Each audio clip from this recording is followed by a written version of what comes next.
brought to you by Silver Pumps. Top quality और consistent performance के लिए सिर्फ सिल्वर पंप नाम याद रखना।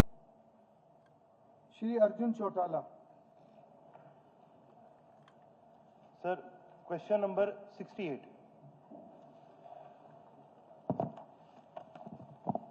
माननीय अध्यक्ष महोदय, हमारे साथी ने सरकार द्वारा हरियाणा कौशल रोजगार निगम को स्थापित करने का औचित्य क्या है, जबकि हरियाणा राज्य में भर्ती के लिए लोक सेवा आयोग और हरियाणा कर्मचारी चयन आयोग तथा रोजगार कार्यालय पहले से मौजूद हैं। ये क्वेश्चन हमारे साथी सदस्य ने किया है। मैं अपने साथी को बताना चाहता हूं कि किस प्रकार से जब ये HKRN नहीं बना था, उससे पहले ठेकेदार पे जो हमारे हरियाणा प्रदेश के युवा साथी लगे हुए थे, उनके पास किस प्रकार से अत्याचार होता था, किस प्रकार से ठेकेदार 28 दिन की नौकरी कराए 2 दिन के बाद उसे आउट कर देता था कि तनख्वाह ना देनी पड़े। 25 लोगों की जरूरत है तो 15 लोग लगाता था। लेकिन जब से HKRN आया है, तब से उन युवाओं को एक सुरक्षित, उनको सीधा पैसा उनके अकाउंट में जाता है, कोई पैसे की गड़बड़ी नहीं होती। उसमें सीधा जितने लोगों की जरूरत है उतने लोगों को अपॉइंटमेंट होती है। ये एक ठेकेदारों के शोषण से बचने के लिए एक वैकल्पिक व्यवस्था हमारी सरकार ने रखी थी। उस पर हमारी सरकार युवाओं के साथ या एम्प्लॉयमेंट के साथ कोई भेदभाव ना हो, उसके लिए ये HKRN बनाया था, उस पर काम कर रही है और ज़्यादा से ज़्यादा पहुंचा फायदा हमारे कर्मचारियों को पहुंचे, उसके लिए बनाया जाता है। सर, इस पे मेरे 2-3 सप्लीमेंट्रीज हैं, मतलब एडिशनल क्वेश्चंस हैं सर। इस पे पहले तो ये बताएं कि जो परमानेंट, जो इसके अंदर जिसको एम्प्लॉयड हम मानते हैं, ये एम्प्लॉयमेंट का क्या क्राइटेरिया, मतलब डेफिनेशन क्या है कि भाई कितने दिन की मिनिमम एम्प्लॉयमेंट को हम ये मानेंगे कि भाई ये फुली एम्प्लॉयड है। क्योंकि सर एक प्रथा है HKRN के अंदर कि जब भी सीजन आता है रबी का, खरीफ का, तो हरियाणा प्रदेश की हर मंडी के अंदर लगभग 8 से 10, 12, 13 युवा है, उनको नौकरी दी जाती है। पर वो नौकरी केवल मात्र 45 दिन के लिए दी जाती है। 45 दिन के बाद उनको फ्री कर दिया जाता है।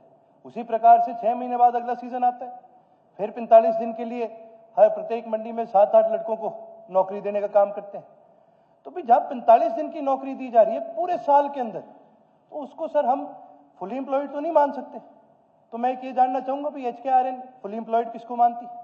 दूसरा सर एक सवाल ये है कि भाई HKRN के अंदर प्राइवेट जो इन्वेस्टर्स हैं उनकी कितनी मात्रा है, उनका कितना कंट्रीब्यूशन है, उनका कितना शेयर है, क्या ये फुल्ली प्राइवेट है, क्या ये फुल्ली स्टेट ओन्ड है, या इसके अंदर स्टेट और प्राइवेट सेक्टर के बीच में पार्टनरशिप है, पार्टनरशिप है तो कितनी, ये भी बताने का काम करें मंत्री जी। और एक और इसी के अंदर जी मेरा सवाल है कि भाई HKRN के अंदर लगातार ये बात सामने आती है कि भी प्रदेश के बाहर से युवाओं को नौकरी दी जा रही है। क्या इसके ऊपर सरकार की कोई मंशा है व्हाइट पेपर जारी करने की, जिसके तहत हमें पता चले पूरी लिस्ट के हिसाब से भी कितने इसके अंदर एम्प्लॉइज हरियाणा स्टेट के हैं, कितने इसके अंदर एम्प्लॉइज हरियाणा स्टेट के बाहर के हैं, और यदि व्हाइट पेपर जारी करने की मंशा नहीं है तो क्यों नहीं है। माननीय अध्यक्ष जी, आपके माध्यम से माननीय सदस्य ने HKRN में युवा पहले या कोई एम्प्लॉय रजिस्टर होता है। अगर किसी विभाग को सिविल के इंजीनियर की जरूरत है, किसी को 12th पास या ग्रेजुएशन करने वाले किसी व्यक्ति की जरूरत है, उस प्रकार से विभागों में, क्योंकि परमानेंट एम्प्लॉयमेंट की एक प्रक्रिया है, उसको पूरा करने में समय लगता है, इसलिए HKRN में जो रजिस्टर्ड होता है उसको सीधा विभाग को जिस प्रकार की जरूरत विभाग को होती है उसमें से इसमें भी पारदर्शिता लाने का काम हमारी सरकार ने किया है कि सीधा डिपार्टमेंट वहां से उठाएगा, उस व्यक्ति को उस डिपार्टमेंट में एम्प्लॉय कराएगा। और जिस प्रकार से हरियाणा के युवाओं की बात कर रहे थे, हमने जिस भी व्यक्ति का परिवार पहचान पत्र है उसको इसमें एम्प्लॉय कराया है। परिवार पहचान पत्र का मतलब वो हरियाणा का है और हरियाणा के युवाओं को इसमें प्राथमिकता दी गई है। हरियाणा के युवाओं के लिए ये बना हुआ है और हरियाणा के युवाओं का कोई ठेकेदार शोषण ना कर पाए, उसके लिए ये व्यवस्था बनाई गई थी।